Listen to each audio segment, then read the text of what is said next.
सत्रों में आपने बहुत कुछ जाना। आपने ये जाना कि हेल्थ क्यों ज़रूरी है, अभी क्यों ज़रूरी है, कैसे हम अपना न्यूट्रिशन ले सकते हैं, कब लेना चाहिए, क्यों लेना चाहिए, कैसे लेना चाहिए। हम इन सब के बारे में हमने जाना। हमने बहुत सारे न्यूट्रिएंट्स के बारे में भी जाना कि कैसे ये अलग-अलग भूमिकाएं निभाती है आपके एक स्वस्थ होने में। तो आज चलिए जानते हैं foundational morning nutrition baskets for holistic health and wellness. ये है आज का टॉपिक, जिसमें हम ये जानेंगे कि एक फाउंडेशनल पिलर जो है वो क्या क्या है, जो हमारे जो मॉर्निंग न्यूट्रिशन को और भी स्ट्रांग बनाता है, हमें एक स्वास्थ्यपूर्ण जीवन प्रदान करता है। इसके मूलभूत आधार स्तंभ क्या है, इसके बारे में हम आज जानेंगे। उससे पहले मैं आपसे जानना चाहती हूँ कि आपके हिसाब से एक संपूर्ण स्वास्थ्य के लिए क्या फिलॉसफी है, क्या होना चाहिए, ऐसे कौन से मूलभूत तत्व है, पिलर्स है आपके हिसाब से, मैं आपसे जानना चाहती हूँ। फटाफट अपने चैट में डालिए, हमसे शेयर कीजिए।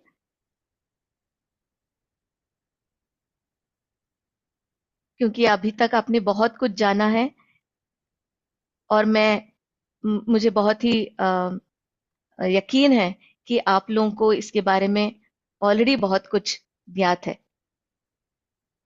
ये हमारे साथ शेयर कीजिए कि आपके हिसाब से एक स्वास्थ्यपूर्ण जीवन बिताने के लिए कौन से ऐसे मूलभूत आधार तत्व है, स्तंभ है। शाइन, अमोल जी कहते हैं शाइन। प्रोटीन, संजय जी कहते हैं। फोर पिलर्स, हेमा जी कहती है। अर्न, बहुत अच्छा गोरख जी। Holistic health, Santosh ji. Yoga, Durga ji. Shine, ऐसे बहुत लोग बोल रहे हैं। सूर्य नारायण जी बोल रहे हैं। बिल्कुल। रीडर्स क्लब जी बोल रहे हैं शाइन 5 पिलर। बिल्कुल, एग्जैक्टली exactly. आप बहुत अच्छी तरह से ऑलरेडी जानते हैं कि हमारे शरीर को स्वस्थ रखने के लिए क्या है मूलभूत तत्व, जो कि है अर्न। जिसने भी ये सवाल का जवाब दिया है उनके लिए बहुत बहुत तालियां। तो क्या है वो मूलभूत तत्व, फाउंडेशनल पिलर्स? एक तो है हमें रेगुलर एक्सरसाइज करना चाहिए, क्योंकि हमने बहुत सारे सत्रों में ये जाना कि हमारा जो शरीर है वो मूवमेंट्स के लिए बना है, चलने के लिए बना है, एक जगह बैठने के लिए नहीं बना है। तो इसलिए जरूरी है कि हमारे शरीर को हम फिजिकल एक्टिविटी दें, हमेशा उसे एक्टिव रखें, जो हमें एक्सरसाइजेस की तरह मिलता है। और ये किसी तरह से भी हो सकता है, आप चल सकते हैं, दौड़ सकते हैं, साइकिलिंग कर सकते हैं या जिम जा सकते हैं। जिससे भी आप अपना एक्टिविटी बढ़ा सकते हैं वो जरूर अपनाएं। दूसरा है पॉजिटिव एटीट्यूड। ये बहुत बहुत जरूरी है, क्योंकि जब तक हम एक पॉजिटिव एटीट्यूड न रखें, हमारे शरीर को उसके बेनिफिट्स मिलते नहीं है। हम चाहे तो अच्छा न्यूट्रिशन ले लें, अच्छे से सो लें या अच्छा एक्सरसाइज करें, जब तक हमारा जो माइंडसेट है, अगर हम उसको पॉजिटिव नहीं रखें तो इसका कोई हमें असर नहीं मिलता है। तीसरा जो है आर, रेस्ट, कि हमें सफिशिएंट सोना चाहिए, काफी जितना हमारे शरीर के लिए जरूरी है, 7 से 8 घंटा रेस्टफुल स्लीप, वो बहुत ही जरूरी है। क्योंकि आपने ये जाना है कि कैसे रिपेयर होता है, मरम्मत होती है हमारे शरीर की इसी वक्त, रात के वक्त। और चौथा और महत्वपूर्ण पिलर है एन, न्यूट्रिशन। न्यूट्रिशन एक बहुत प्रमुख भूमिका निभाती है आपके अच्छे हेल्थ को मेंटेन रखने के लिए। अगर आपने सही तरीके का न्यूट्रिशन नहीं लिया, वो बहुत सारे आपके डिजीजेस के कारण भी बन सकते हैं आगे जाके, अगर वो अ, आपने लगातार सही न्यूट्रिशन नहीं लिया तो इसके साथ है हमारा फिलॉसफी क्या है, अर्न, EARN, अर्न। और ये है 4 पिलर्स हमारे ऑप्टिमल हेल्थ के लिए।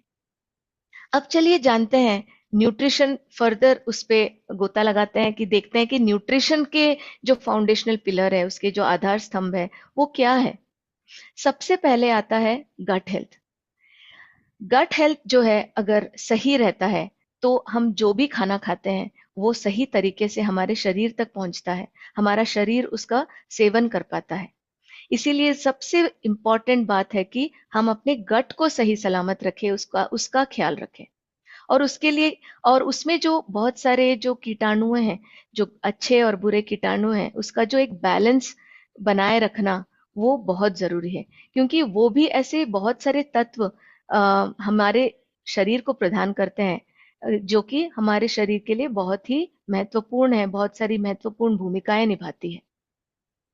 और उसमें क्या हेल्पफुल है, होल फूड्स लेना। जैसे कि फल सब्जियां हो गई, बहुत ही कम प्रोसेस्ड वाली फूड हो गई, जो हमारे राइस है, ब्राउन राइस फॉर एग्जाम्पल हम ले, ना कि वाइट राइस, है ना। उसी तरह से हम काफी सारा मिलेट्स का इस्तेमाल करें, जो सीरियल्स और पल्सेस है वो भी होल इस्तेमाल करें, उसका प्रोसेस्ड फॉर्म ना इस्तेमाल करें। क्योंकि उसमें जो फाइबर होता है वो हमारे गट के जो बैक्टीरिया है उसके लिए एक खाने का रूप है, राइट। वो एक उसके लिए फूड है, उसके लिए खाना है। अगर हम अपने बैक्टीरिया को सही सलामत रखे, खुश रखते हैं, तो वो हमें खुश रखता है। तीसरा जो महत्वपूर्ण भाग है, वो है, पिलर है, वो है माइक्रो न्यूट्रिएंट्स और फंक्शनल न्यूट्रिएंट्स। ये भी आपने पिछले सत्रों में जाना कि कैसे प्रोटीन है या गुड फैट है, जो ओमेगा है, एसेंशियल फैट है, फाइबर है, विटामिन्स एंड मिनरल्स हैं, ये सारे कितने इंपॉर्टेंट है, कितने जरूरी है हमारे शरीर की संरचना में और हमारे रोज के कार्य करने में। ये बहुत प्रमुख भूमिका निभाती है। और ये जो सारे तीन पिलर्स हैं, ये तीनों मिलके हमें एक ऑप्टिमल न्यूट्रिशन प्रदान करता है, जो हमारे हेल्थ स्पैन को बढ़ाने में बहुत ही महत्वपूर्ण भूमिका निभाता है। तो चलिए सबसे पहले जानते हैं कि हम अपने गट को प्रिपेयर कैसे करें। ऐसा क्या क्या चीजें करें कि हमारा गट तंदुरुस्त रहे। एक तो हमें ऐसा खाना खाना चाहिए जो फल और सब्जी से भरा है। हमने ये जाना कि कैसे हमारे प्लेट में 50% तक फ्रूट्स एंड वेजिटेबल्स होना चाहिए। वो चाहे तो किसी भी फॉर्म में हो, सब्जी के फॉर्म में हो या सांबार के फॉर्म में हो, या रॉ हो, या आपने सिर्फ उसको थोड़ा सा ऑलिव ऑयल में डाल के सॉट किया गया हो, किसी भी, या स्टीम किया गया हो। किसी भी तरीके से आपको आपका फ्रूट्स और वेजिटेबल्स का इंटेक बढ़ाना है। ज्यादा से ज्यादा प्रीबायोटिक्स लें। प्रीबायोटिक्स जो कि हमारे जो कीटाणुएं हैं हमारे गट में, उसके लिए खाना है। जो फाइबर है वो प्रीबायोटिक्स है। अगर हम होल फूड्स खाते हैं तो हमें ये प्रीबायोटिक्स मिल जाते हैं। एक्सरसाइज करें, अच्छे से पानी पिए, क्योंकि पानी का भी आपने कल के सत्र में जाना कि हाइड्रेशन का कितना इम्पोर्टेंट रोल है। हमारा शरीर 70% तक पानी से भरा हुआ है ना। तो इसीलिए जरूरी है कि हम अपने शरीर को पानी सफिशिएंट मात्रा में प्रदान करें। हमारे खाने को ठीक से खाएं, खाने को पीना चाहिए और पानी को खाना चाहिए, है ना। ये एक फिलॉसफी भी आपको ध्यान में रखना है। तभी जाके हमारे जो न्यूट्रिएंट्स हैं हमारे शरीर में ठीक से अब्जॉर्ब कर पाते हैं।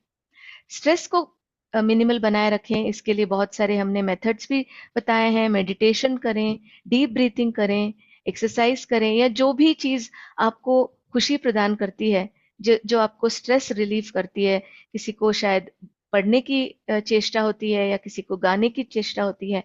आप उन सारे चीजों को करें जिससे आपको स्ट्रेस से रिलीफ मिले।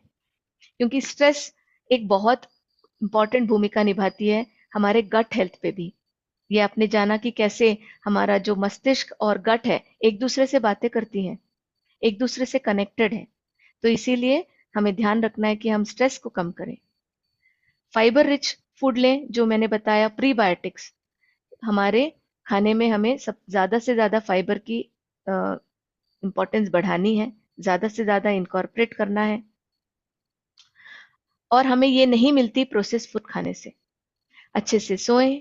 और आपने ये जाना कि कैसे हमारा जो शारीरिक घड़ी है वो, उसको उसका हम पालन करें, उसके हिसाब से चलें। और उसके हिसाब से हमें सुबह का खाना सबसे पौष्टिक रखना है, संपूर्ण रखना है। एक फर्मेंटेड फूड हमारे हर रोज के खाने में जरूर रखें। दही, सबसे सिंपल दही, दही का इस्तेमाल आप ज्यादा से ज्यादा करें।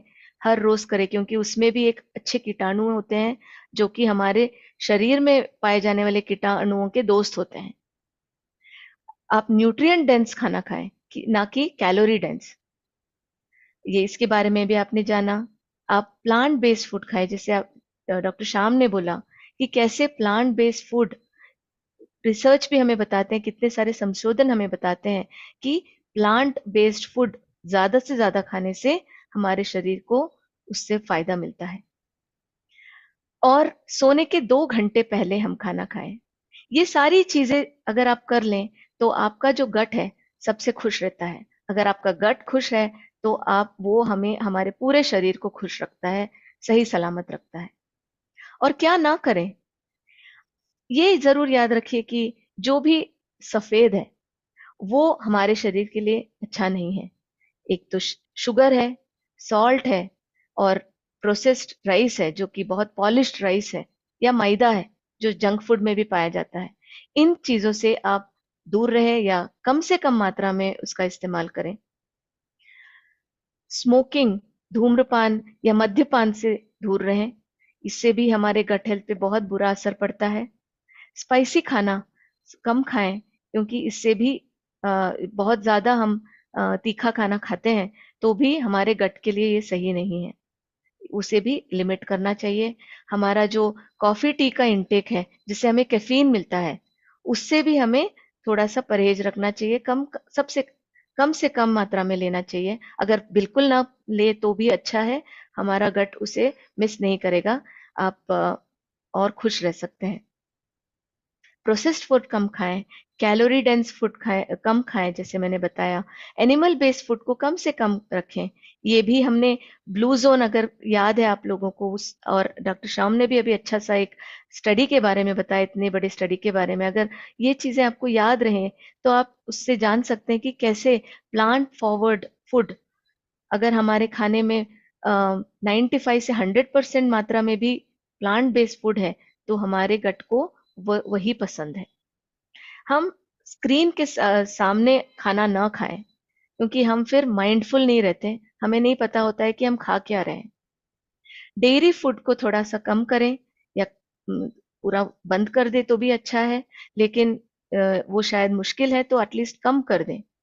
तो इन सारे चीजों को अगर आप ध्यान में रखते हैं तो आपका जो गट है वो एकदम तंदुरुस्त रहता है।